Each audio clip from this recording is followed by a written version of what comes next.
Hi, this is our kinesiology project for our final. I'm Amanda. I'll be videotaping and narrating. I'm Megan, and I'll be showing you the improper way to do a kick and why it's wrong.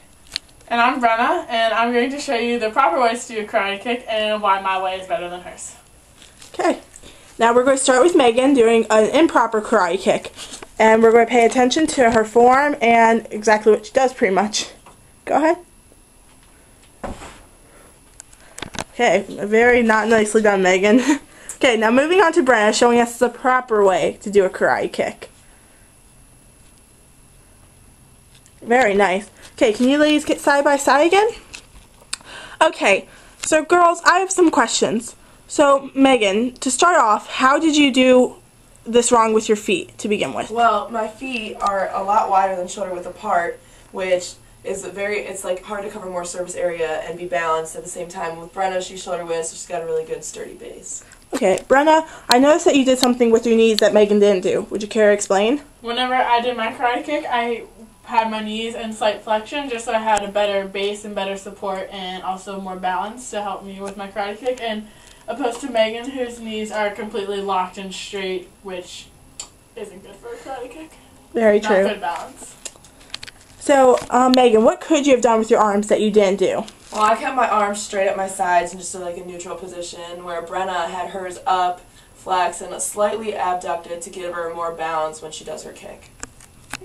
So, Brenna, what was it that you did with your trunk that Megan didn't do? Whenever I went to kick, I laterally rotated to my left side to give me a better angle to kick at and more support, while Megan just kept her trunk straight and had no support and no balance whenever she was in her kicking motion. So, Megan, do you want to show us your kick again and then tell us what you did wrong with it? Well, I kicked with my leg. It wasn't bent at all. I didn't like kick it out. Pretty much just straight leg kicked, and I also landed very hard, which is bad for your knees. Brenna, would you like to show us your kick one more time and then explain what you did right? Okay. Whenever I kicked, the lateral rotation of my trunk helped me kick out my leg farther, and when I was kicking, I had my leg bent, and then I came back down softer with my knees still flexed to be more cushion and more base, and just to make it a better landing so I wasn't off balance like how Megan was whenever everything was locked and straight on her knees.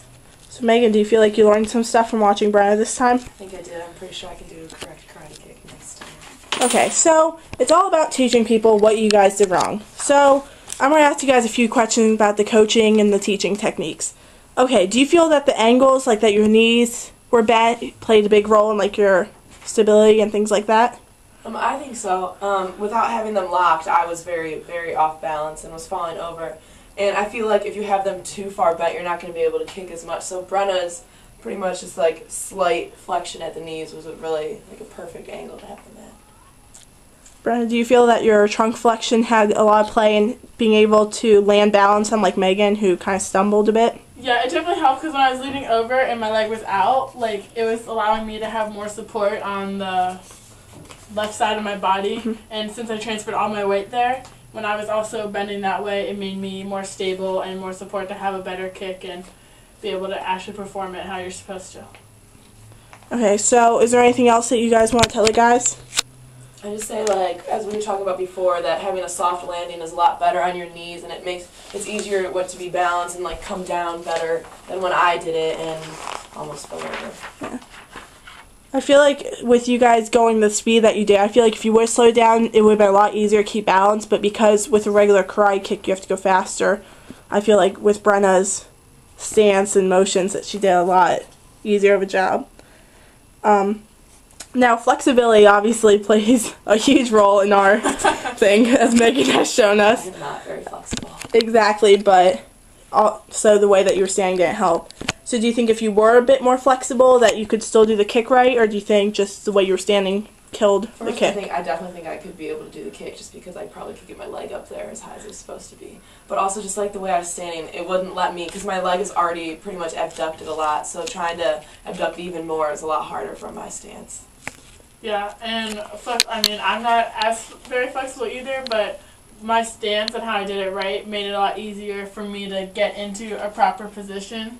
Even if I'm not that flexible, just all the different things that I did leading up to my kick made it a lot easier than as Megan's because she was off balance and I was all compact and centered and balanced.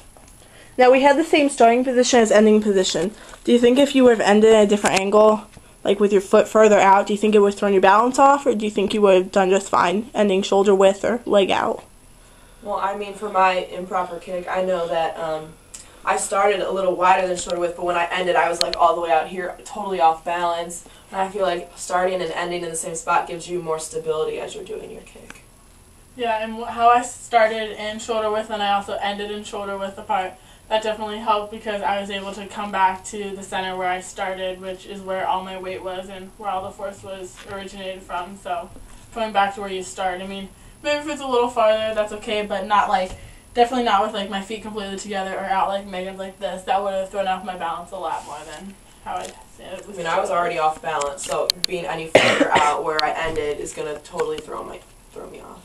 So being AT students, do you think people should think about their balance a little bit more when they do different things for their sports than just trying to go through and get it done quickly? I think they should. I think it'll prevent a lot more injuries if you do, because you're going to come down wrong sometime, like when you're doing a move, and you're gonna end up with an injury. Yeah, I agree with what Megan said.